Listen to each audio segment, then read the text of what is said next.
Presque chaque jour, elle quittait Toulouse, sa ville natale, et elle survolait la France avant de parcourir l'Europe.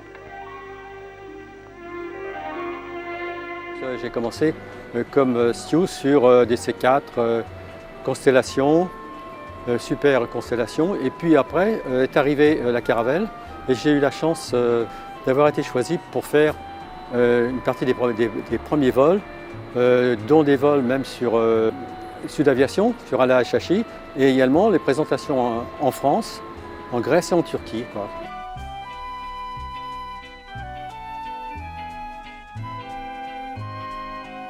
Si vous voulez, les services sont simplement accélérés. Hein, et puis on est rentré dans... C'est les premières périodes dans lesquelles on a eu des tables roulantes sur lesquelles il y avait des plateaux. Avant la Caravelle, on prenait des plateaux dans les galets et on les amenait un par un. Là sont arrivées des tables roulantes qui sont maintenant encore utilisées avec les plateaux.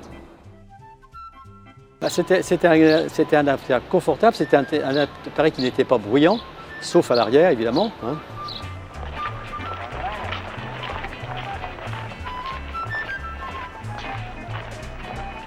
Mais l'escalier arrière a été vraiment une chose intéressante pour permettre une évacuation plus rapide de l'avion. Hein. Mais quand même, les passagers de première classe préféraient descendre par l'avant. Hein. Ça restait une marque de première classe, quoi.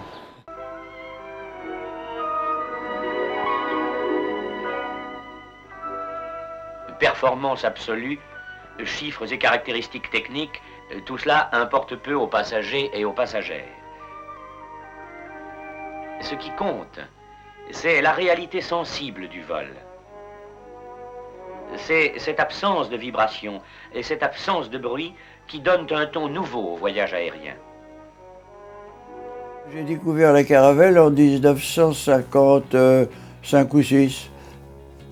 Alors j'ai été qualifié d'abord, moi, à Sud Aviation. Je n'ai pas été qualifié par Air France, ça s'appelait Sud Aviation. J'ai été qualifié par Nadeau, qui était le grand patron des essais, qui était un type charmant, très sympathique, et qui d'ailleurs est venu avec nous faire la grande tournée en Amérique du Sud et en Amérique du Nord.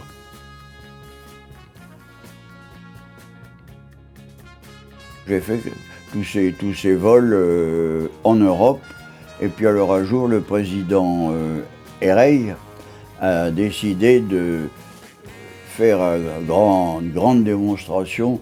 Alors nous sommes partis un beau jour, c'était en 57 de Paris. Nous nous sommes posés à Casablanca, ensuite Dakar, et puis de Dakar nous sommes allés à Recife. Ça a été partout un très très grand succès.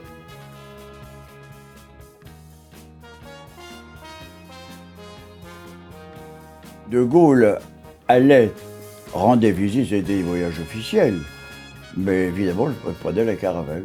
Ça, il aimait beaucoup la Caravelle, parce que c'était un avion d'abord dans lequel il pouvait se tenir debout, ce qui était appréciable, et puis ensuite, il aimait beaucoup la Caravelle, c'était comme ça.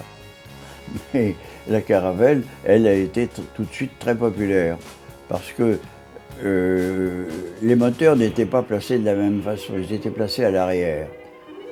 Alors, il n'y avait pas de bruit du tout, c'était extrêmement silencieux, et l'appareil avait vraiment un gros succès auprès des passagers. Dans le soir, un avion inscrit au ciel son sillage doré.